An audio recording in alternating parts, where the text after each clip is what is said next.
"You know," said the stranger, "that when any luminous rays cross a medium such as the air, they are deflected out of the straight line. In other words, they undergo refraction. Well, when stars are occulted by the moon, their rays, on grazing the edge of her disk, exhibit not the least deviation, nor offer the slightest indication of refraction. It follows, therefore, that the moon cannot be surrounded by an atmosphere." "In point of fact," replied Arden, "this is your chief, if not your only argument, and a really scientific man might be puzzled to answer it. For myself, I will simply say that it is defective, because it assumes that the angular diameter of the moon has been completely determined, which is not the case. But let us proceed. Tell me, my dear sir, do you admit the existence of volcanoes on the moon's surface?" "Extinct, yes. Inactivity, no." "These volcanoes, however, were at one time in a state of activity." "True, but as they furnish themselves the oxygen necessary for combustion, the mere fact of their eruption does not prove the presence of an atmosphere." "Proceed again, then, and let us set aside this class of arguments in order to come to direct observations. In 1715, the astronomers Louville and Halley, watching the eclipse of the 3rd of May, remarked some very extraordinary scintillations. These jets of light, rapid in nature and of frequent recurrence, they attributed to thunderstorms generated in the lunar atmosphere. "In 1715, replied the unknown, the astronomers Louville and Halley mistook for lunar phenomena some which were purely terrestrial, such as meteoric or other bodies which are generated in our own atmosphere. This was the scientific explanation at the time of the facts, and that is my answer now." "On again, then," replied Arden. "Herschel, in 1787, observed a great number of luminous points on the moon's surface, did he not?" "Yes, but without offering any solution of them. Herschel himself never inferred from them the necessity of a lunar atmosphere. And I may add that Beer and Meidler, the two great authorities upon the moon, are quite agreed as to the entire absence of air on its surface." A movement was here manifest among the assemblage, who appeared to be growing excited by the arguments of this singular personage. "Let us proceed," replied Arden with perfect coolness, "and come to one important fact. A skillful French astronomer, M. Laussedat, in watching the eclipse of July 18, 1860, probed that the horns of the lunar crescent were rounded and truncated. Now, this appearance could only have been produced by a deviation of the solar rays in traversing the atmosphere of the moon. There is no other possible explanation of the facts." "But is this established as a fact?" "Absolutely certain." A counter-movement here took place in favor of the hero of the meeting, whose opponent was now reduced to silence. Arden resumed the conversation, and without exhibiting any exultation at the advantage he had gained, simply said, "You see then, my dear sir, we must not pronounce with absolute positiveness against the existence of an atmosphere in the moon. That atmosphere is probably of extreme rarity. Nevertheless, at the present day, science generally admits that it exists." "Not in the mountains, at all events," returned the unknown, unwilling to give in. "No, but at the bottom of the valleys, and not exceeding a few hundred feet in height. In any case, you will do well to take every precaution, for the air will be terribly rarefied." "My good sir, there will always be enough for a solitary individual. Besides, once arrived up there, I shall do my best to economize and not to breathe except on grand occasions." A tremendous roar of laughter rang in the ears of the mysterious interlocutor, who glared fiercely round upon the assembly. "Then," continued Arden with a careless air, "since we are in accord regarding the presence of a certain atmosphere, we are forced to admit the presence of a certain quantity of water. This is a happy consequence for me. Moreover, my amiable contradictor, permit me to submit to you one further observation. We only know one side of the moon's disk, and if there is but little air on the face presented to us, it is possible that there is plenty on the one turned away from us." "And for what reason?" "Because the moon, under the action of the Earth's attraction, has assumed the form of an egg, which we look at from the smaller end. Hence it follows, by Hausen's calculations, that its center of gravity is situated in the other hemisphere. Hence it results that the great mass of air and water must have been drawn away to the other face of our satellite during the first days of its creation. Pure fancies, cried the unknown. No, pure theories, which are based upon the laws of mechanics, and it seems difficult to me to refute them. I appeal then to this meeting, and I put it to them whether life, such as exists upon the earth, is possible on the surface of the moon. 300,000 auditors at once applauded the proposition. Arden's opponent tried to get in another word, but he could not obtain a hearing. Cries and menaces fell upon him like hail. "Enough, enough," cried some. "Drive the intruder off," shouted others. "Turn him out," roared the exasperated crowd. But he, holding firmly on to the platform, did not budge an inch, and let the storm pass on, which would soon have assumed formidable proportions if Mitchell Arden had not quieted it by a gesture. He was too chivalrous to abandon his opponent in an apparent extremity. "You wish to say a few more words?" he asked in a pleasant voice. "Yes, 1,000, or rather no, only one. If you persevere in your enterprise, you must be a very rash person. How can you treat me as such? Me, who have demanded a cylindro-conical projectile in order to prevent turning round and round on my way like a squirrel. But, unhappy man, the dreadful recoil will smash you to pieces at your starting. My dear contradictor, you have just put your finger upon the true and only difficulty. Nevertheless, I have too good an opinion of the industrial genius of the Americans not to believe that they will succeed in overcoming it. But the heat developed by the rapidity of the projectile in crossing the strata of air. Oh, the walls are thick, and I shall soon have crossed the atmosphere. But victuals and water. I have calculated for a 12-month supply, and I shall be only 4 days on the journey. But for air to breathe on the road, I shall make it by a chemical process. But your fall on the moon, supposing you ever reach it, it will be 6 times less dangerous than a sudden fall upon the earth, because the weight will be only 1/6 as great on the surface of the moon. Still, it will be enough to smash you like glass. What is to prevent my retarding the shock by means of rockets conveniently placed and lighted at the right moment? But after all, supposing all difficulties surmounted, all obstacles removed, supposing everything combined to favor you, and granting that you may arrive safe and sound in the moon, how will you come back? I am not coming back. At this reply, almost sublime in its very simplicity, the assembly became silent, but its silence was more eloquent than could have been its cries of enthusiasm. The unknown profited by the opportunity and once more protested. "You will inevitably kill yourself," he cried, "and your death will be that of a madman, useless even to science. Go on, my dear unknown, for truly your prophecies are most agreeable." "It really is too much," cried Mitchell Arden's adversary. "I do not know why I should continue so frivolous a discussion. Please yourself about this insane expedition. We need not trouble ourselves about you. Pray don't stand upon ceremony. No, another person is responsible for your act." "Who, may I ask?" demanded Mitchell Arden in an imperious tone. "The ignoramus who organized this equally absurd and impossible experiment." The attack was direct. Barbicane, ever since the interference of the unknown, had been making fearful efforts of self-control. Now, however, seeing himself directly attacked, he could restrain himself no longer. He rose suddenly and was rushing upon the enemy who thus braved him to the face, when all at once he found himself separated from him. The platform was lifted by 100 strong arms, and the president of the gun club shared with Mitchell Arden triumphal honors. The shield was heavy, but the bearers came in continuous relays, disputing, struggling, even fighting among themselves in their eagerness to lend their shoulders to this demonstration. However, the unknown had not profited by the tumult to quit his post.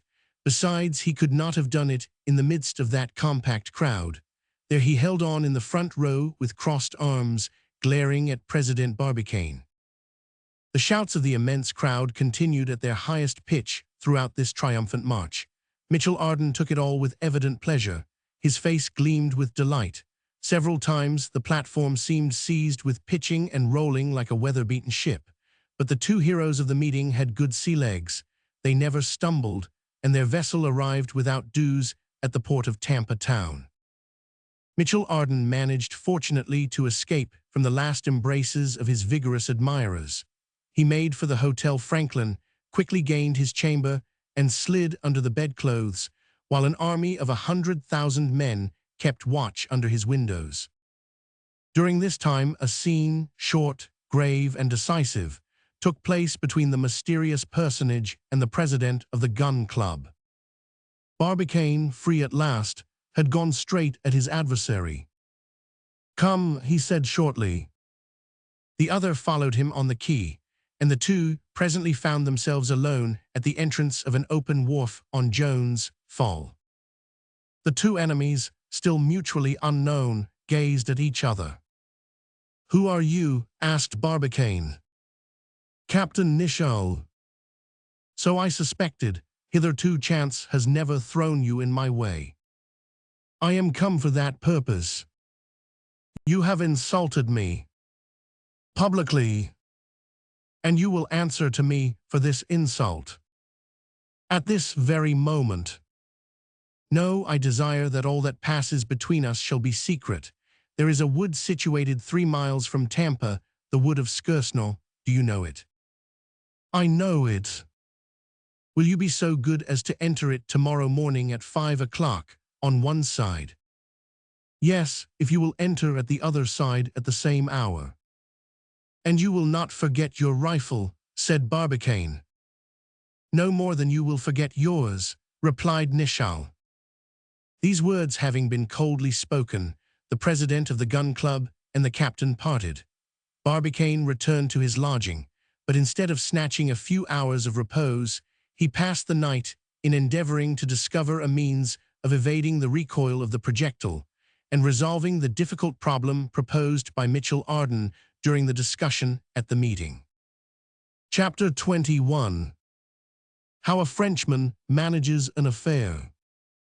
While the contract of this duel was being discussed by the president and the captain, this dreadful, savage duel, in which each adversary became a manhunter, Mitchell Arden was resting from the fatigues of his triumph.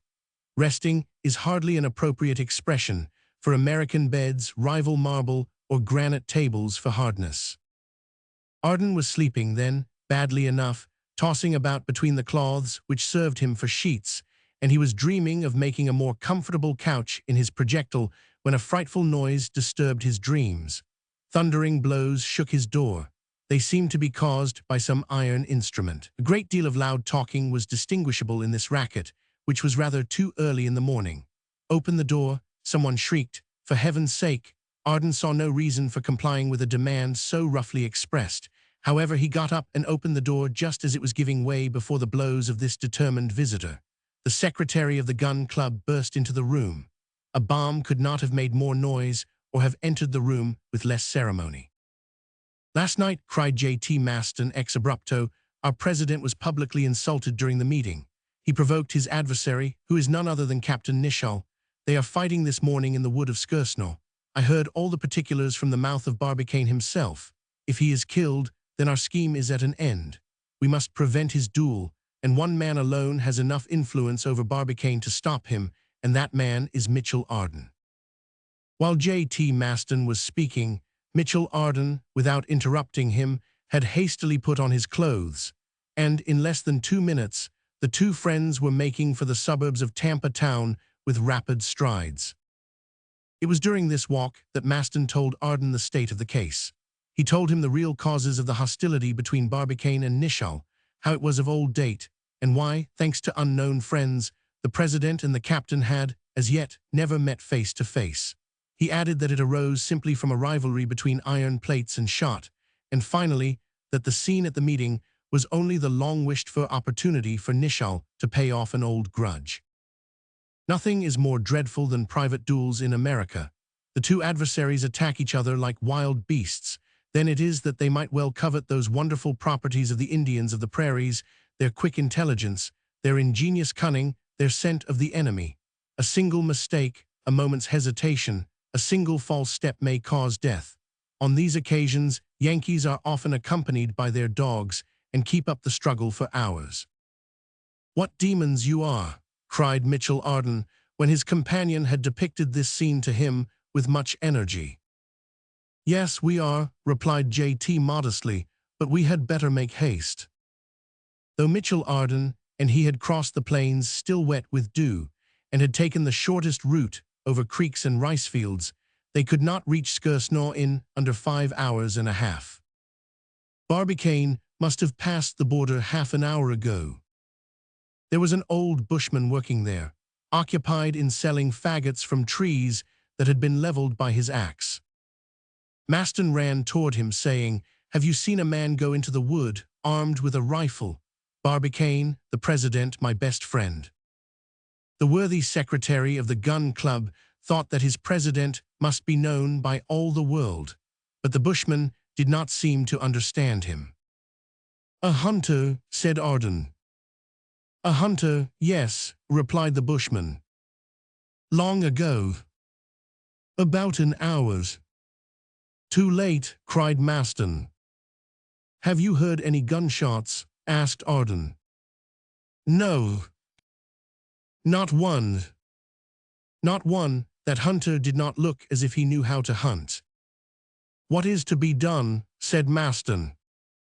"We must go into the wood, at the risk of getting a ball which is not intended for us." "Ah," cried Maston, in a tone which could not be mistaken, "I would rather have 20 balls in my own head than one in Barbicane's." "Forward, then," said Arden, pressing his companion's hand. A few moments later, the two friends had disappeared in the copse. It was a dense thicket, in which rose huge cypresses, sycamores, tulip trees, olives, tamarinds, oaks, and magnolias.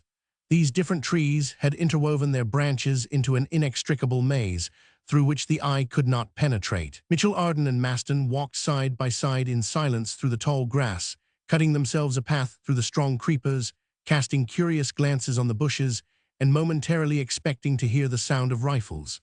As for the traces which Barbicane ought to have left of his passage through the wood, there was not a vestige of them visible, so they followed the barely perceptible paths along which Indians had tracked some enemy, and which the dense foliage darkly overshadowed. After an hour spent in vain pursuit, the two stopped in intensified anxiety. "It must be all over," said Maston, discouraged. "A man like Barbicane would not dodge with his enemy or ensnare him, would not even maneuver. He is too open, too brave. He has gone straight ahead, right into the danger, and doubtless far enough from the bushman for the wind to prevent his hearing the report of the rifles." "But surely," replied Mitchell Arden, "since we entered the wood we should have heard." "And what if we came too late?" cried Maston in tones of despair. For once Arden had no reply to make, he and Maston resuming their walk in silence. From time to time, indeed, they raised great shouts, calling alternately Barbicane and Nicholl, neither of whom, however, answered their cries. Only the birds, awakened by the sound, flew past them and disappeared among the branches, while some frightened deer fled precipitately before them. For another hour their search was continued. The greater part of the wood had been explored. There was nothing to reveal the presence of the combatants. The information of the bushman was after all doubtful, and Arden was about to propose their abandoning this useless pursuit, when all at once Maston stopped. "Hush," said he, "there is someone down there." "Someone," repeated Mitchell Arden. "Yes, a man. He seems motionless. His rifle is not in his hands. What can he be doing?" "But can you recognize him?" asked Arden, whose short sight was of little use to him in such circumstances. "Yes, yes, he is turning toward us," answered Maston. "And it is Captain Nicholl." "Nicholl!" cried Mitchell Arden, feeling a terrible pang of grief. "Nicholl unarmed. He has, then, no longer any fear of his adversary." "Let us go to him," said Mitchell Arden, "and find out the truth." But he and his companion had barely taken 50 steps when they paused to examine the captain more attentively. They expected to find a bloodthirsty man, happy in his revenge. On seeing him, they remained stupefied. A net composed of very fine meshes hung between two enormous tulip trees, and in the midst of this snare, with its wings entangled, was a poor little bird uttering pitiful cries, while it vainly struggled to escape. The bird-catcher who had laid this snare was no human being, but a venomous spider, peculiar to that country, as large as a pigeon's egg, and armed with enormous claws. The hideous creature, instead of rushing on its prey, had beaten a sudden retreat and taken refuge in the upper branches of the tulip tree, for a formidable enemy menaced its stronghold. Here then was Nishal, his gun on the ground, forgetful of danger, trying if possible to save the victim from its cobweb prison.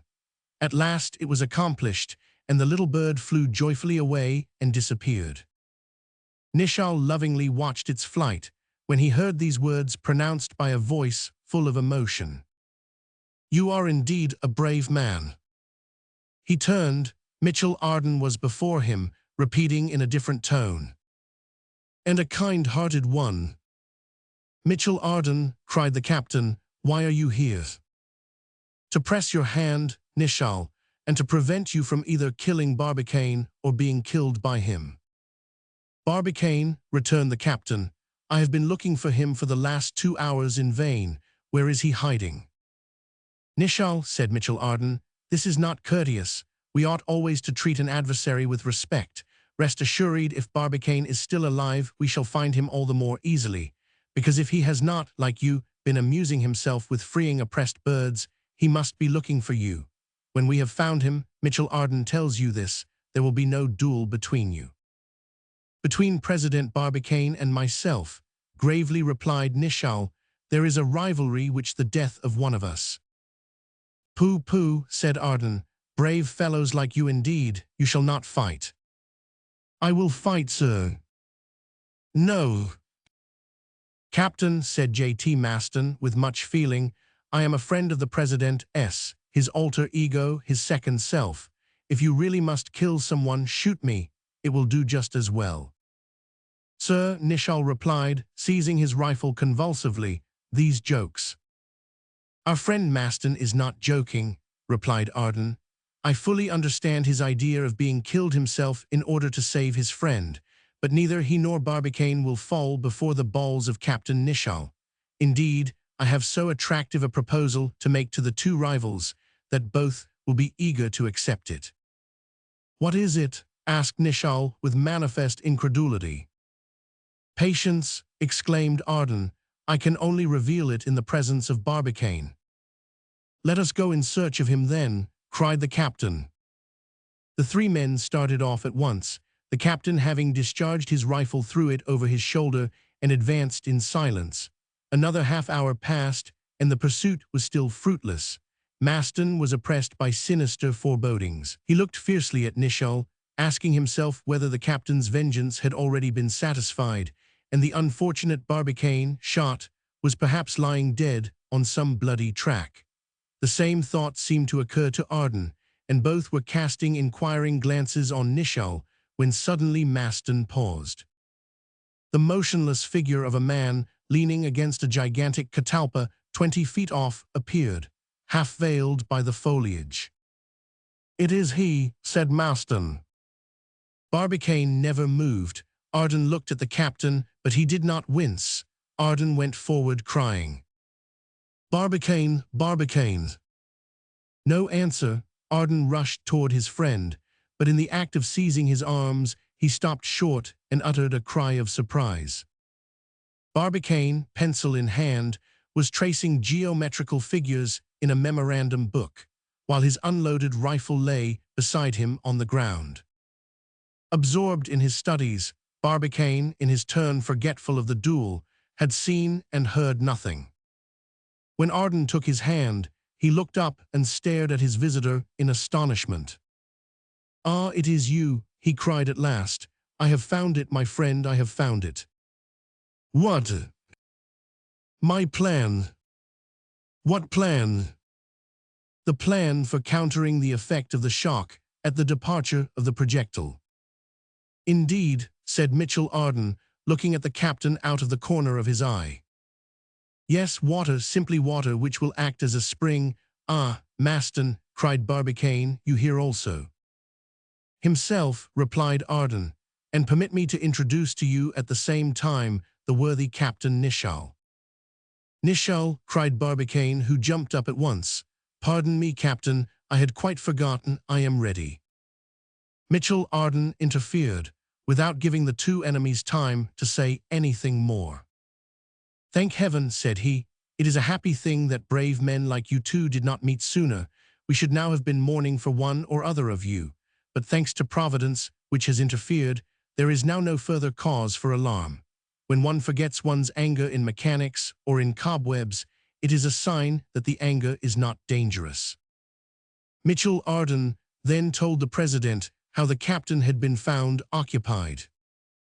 I put it to you now, said he in conclusion, are two such good fellows as you are made on purpose to smash each other's skulls with shot. There was in the situation somewhat of the ridiculous, something quite unexpected. Mitchell Arden saw this and determined to effect a reconciliation. My good friends, said he with his most bewitching smile, this is nothing but a misunderstanding, nothing more. Well, to prove that it is all over between you, accept frankly the proposal I am going to make to you. Make it, said Nicholl. Our friend Barbicane believes that his projectile will go straight to the moon. Yes, certainly, replied the president. And our friend Nicholl is persuaded it will fall back upon the earth. I am certain of it, cried the captain. Good, said Arden. I cannot pretend to make you agree, but I suggest this. Go with me, and so see whether we are stopped on our journey. What? Exclaimed J.T. Maston, stupefied. The two rivals, on this sudden proposal, looked steadily at each other. Barbicane waited for the captain's answer. Nicholl watched for the decision of the president. Well, said Mitchell, there is now no fear of the shock. Done, cried Barbicane. But quickly as he pronounced the word, he was not before Nicholl. Hurrah, bravo, hip, hip, hurrah, cried Mitchell, giving a hand to each of the late adversaries. Now that it is all settled, my friends, allow me to treat you after French fashion. Let us be off to breakfast. Chapter 22. The New Citizen of the United States. That same day, all America heard of the affair of Captain Nicholl and President Barbicane, as well as its singular denouement. From that day forth, Mitchell Arden had not one moment's rest. Deputations from all corners of the Union harassed him without cessation or intermission. He was compelled to receive them all, whether he would or no. How many hands he shook, how many people he was hail fellow well met with, it is impossible to guess. Such a triumphal result would have intoxicated any other man, but he managed to keep himself in a state of delightful semi-tipsiness. Among the deputations of all kinds which assailed him, that of the lunatics were careful not to forget what they owed to the future conqueror of the moon. One day, certain of these poor people, so numerous in America, came to call upon him and requested permission to return with him to their native country. Singular hallucination, said he to Barbicane, after having dismissed the deputation with promises to convey numbers of messages to friends in the moon. Do you believe in the influence of the moon upon distempers? Scarcely. No more do I, despite some remarkable recorded facts of history.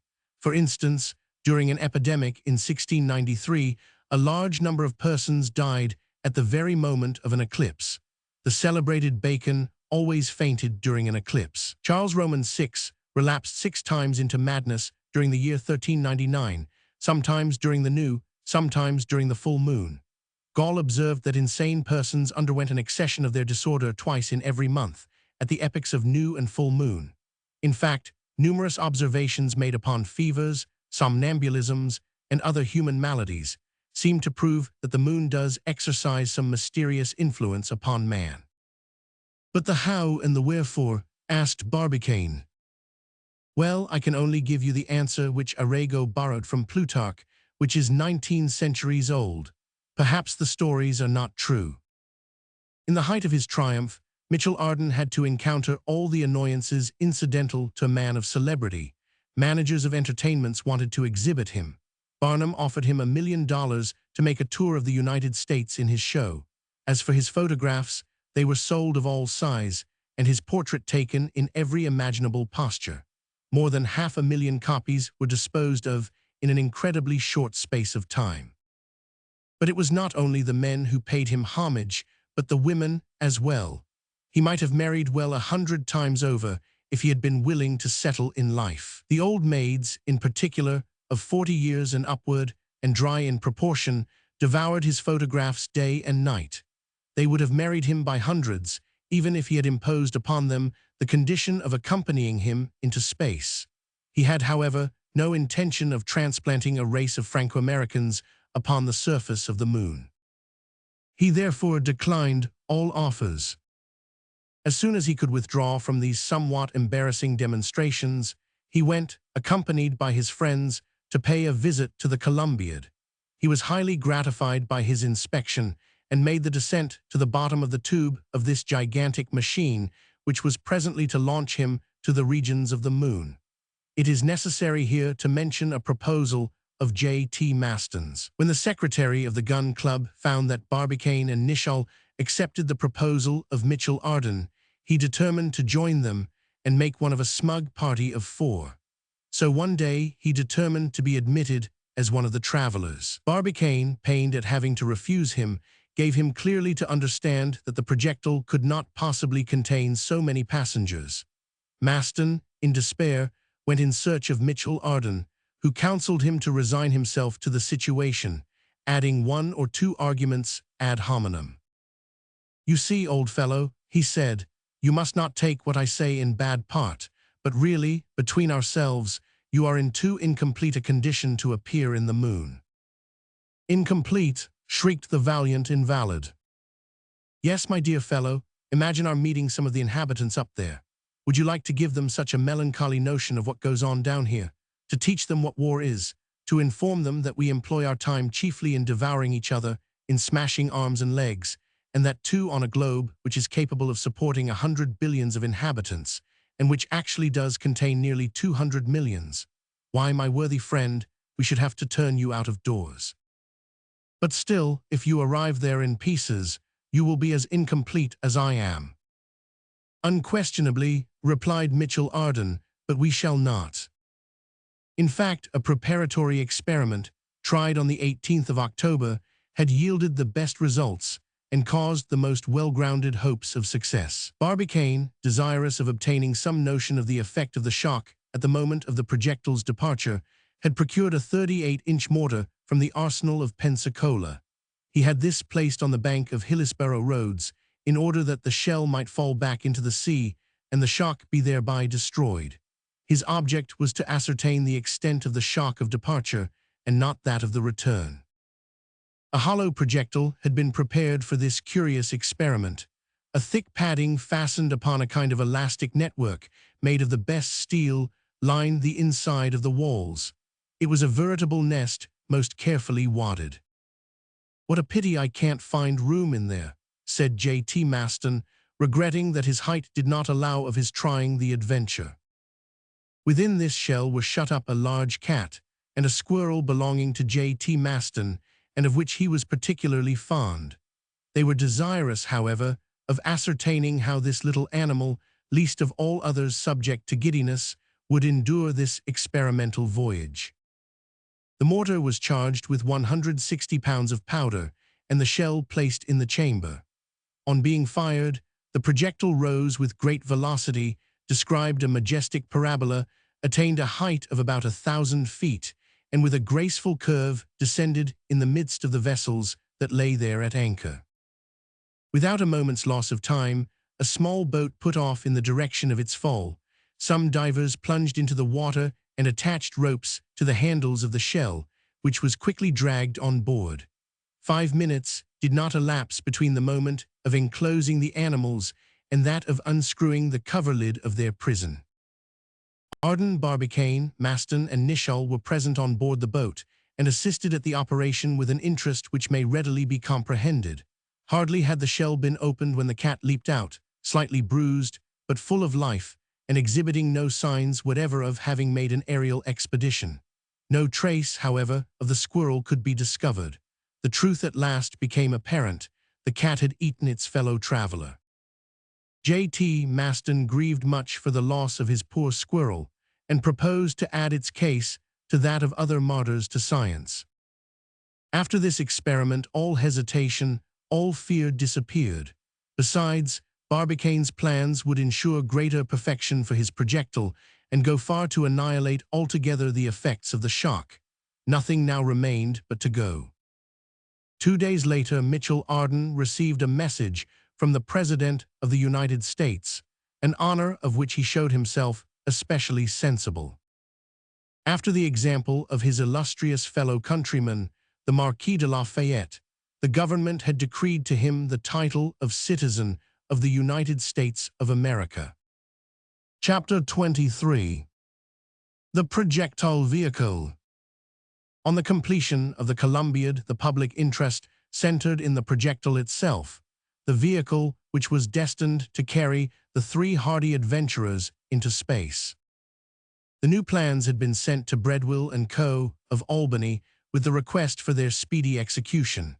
The projectile was consequently cast on the 2nd of November and immediately forwarded by the Eastern Railway to Stones Hill, which it reached without accident on the 10th of that month, where Mitchell Arden, Barbicane, and Nicholl were waiting impatiently for it.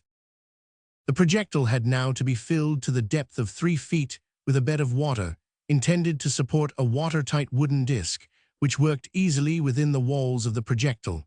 It was upon this kind of raft that the travelers were to take their place.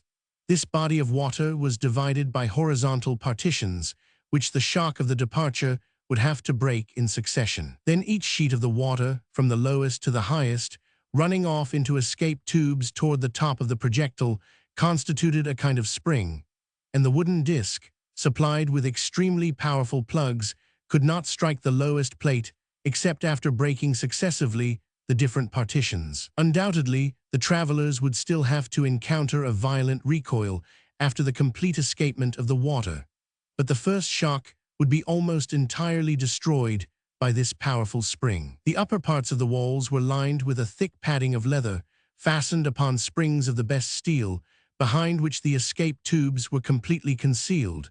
Thus all imaginable precautions had been taken for averting the first shock, and if they did get crushed, they must, as Mitchell Arden said, be made of very bad materials. The entrance into this metallic tower was by a narrow aperture contrived in the wall of the cone. This was hermetically closed by a plate of aluminum, fastened internally by powerful screw pressure. The travelers could therefore quit their prison at pleasure as soon as they should reach the moon. Light and view were given by means of 4 thick lenticular glass scuttles, 2 pierced in the circular wall itself, the 3rd in the bottom, the 4th in the top. These scuttles then were protected against the shock of departure by plates let into solid grooves, which could easily be opened outward by unscrewing them from the inside. Reservoirs firmly fixed contained water and the necessary provisions, and fire and light were procurable by means of gas, contained in a special reservoir under a pressure of several atmospheres. They had only to turn a tap, and for 6 hours the gas would light and warm this comfortable vehicle. There now remained only the question of air. For allowing for the consumption of air by Barbicane, his 2 companions, and 2 dogs which he proposed taking with him, it was necessary to renew the air of the projectile. Now air consists principally of 21 parts of oxygen and 79 of nitrogen. The lungs absorb the oxygen, which is indispensable for the support of life, and reject the nitrogen. The air expired loses nearly 5% of the former and contains nearly an equal volume of carbonic acid produced by the combustion of the elements of the blood. In an airtight enclosure, then, after a certain time, all the oxygen of the air will be replaced by the carbonic acid, a gas fatal to life. There were 2 things to be done then. First, to replace the absorbed oxygen. Secondly, to destroy the expired carbonic acid, both easy enough to do by means of chlorate of potassium and caustic potash. The former is a salt which appears under the form of white crystals. When raised to a temperature of 400 degrees, it is transformed into chloride of potassium, and the oxygen which it contains is entirely liberated. Now 28 pounds of chlorate of potassium produces 7 pounds of oxygen, or 2,400 liters, the quantity necessary for the travelers during 24 hours. Caustic potash has a great affinity for carbonic acid, and it is sufficient to shake it in order for it to seize upon the acid and form bicarbonate of potassium. By these two means, they would be enabled to restore to the vitiated air its life-supporting properties. It is necessary, however, to add that the experiments had hitherto been made in anima vili. Whatever its scientific accuracy was, they were at present ignorant how it would answer with human beings. The honor of putting it to the proof was energetically claimed by J.T. Maston. "Since I am not to go," said the brave artillerist, "I may at least live for a week in the projectile." It would have been hard to refuse him, so they consented to his wish. A sufficient quantity of chlorate of potassium and of caustic potash was placed at his disposal, together with provisions for 8 days. And having shaken hands with his friends, on the 12th of November, at 6 a.m., after strictly informing them not to open his prison before the 20th, at 6 p.m., he slid down the projectile, the plate of which was at once hermetically sealed. What did he do with himself during that week? They could get no information. The thickness of the walls of the projectile prevented any sound reaching from the inside to the outside. On the 20th of November, at 6 p.m. exactly, the plate was opened. The friends of J.T. Maston had been all along in a state of much anxiety, but they were promptly reassured on hearing a jolly voice shouting a boisterous hurrah.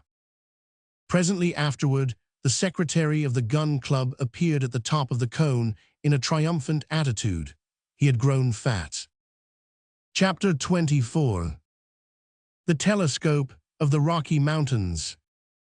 On the 20th of October in the preceding year, after the close of the subscription, the president of the gun club had credited the Observatory of Cambridge with the necessary sums for the construction of a gigantic optical instrument. This instrument was designed for the purpose of rendering visible on the surface of the moon any object exceeding 9 feet in diameter. At the period when the gun club essayed their great experiment, such instruments had reached a high degree of perfection and produced some magnificent results. 2 telescopes in particular, at this time, were possessed of remarkable power and of gigantic dimensions. The first, constructed by Herschel, was 36 feet in length and had an object glass of 4 feet 6 inches. It possessed a magnifying power of 6,000. The second was raised in Ireland, in Parsonstown Park, and belongs to Lord Rosse. The length of this tube is 48 feet, and the diameter of its object glass 6 feet. It magnifies 6,400 times and required an immense erection of brickwork and masonry for the purpose of working it, its weight being 12.5 tons. Still, despite these colossal dimensions, the actual enlargements scarcely exceed 0 times in round numbers. Consequently, the moon was brought within no nearer an apparent distance than 39 miles, and objects of less than 60 feet in diameter, unless they were of very considerable length, were still imperceptible.